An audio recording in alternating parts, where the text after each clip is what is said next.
Magandang araw sa inyo mga kaibigan. Itong ating almusalita sa araw na ito, September 13. Ang ebanghelyo natin ay Luke 6:39 to 42. Sabi ng ebanghelyo, and Jesus offered this example.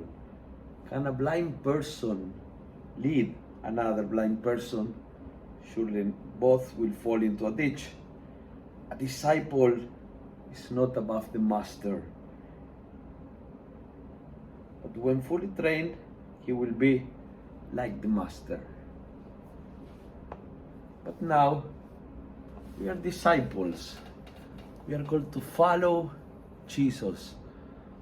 The best leader is a follower of Jesus. Dito sa simbahan, the best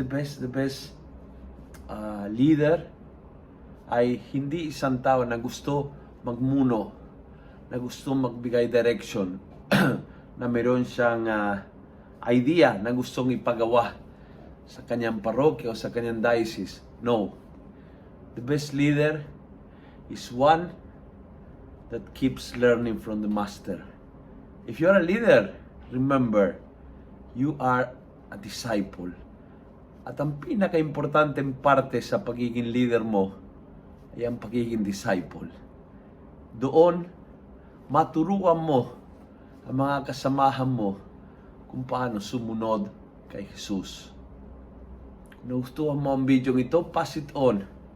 Punuin natin ang good news ang social media. Gawin natin viral, araw-araw ang salita ng Diyos. God bless.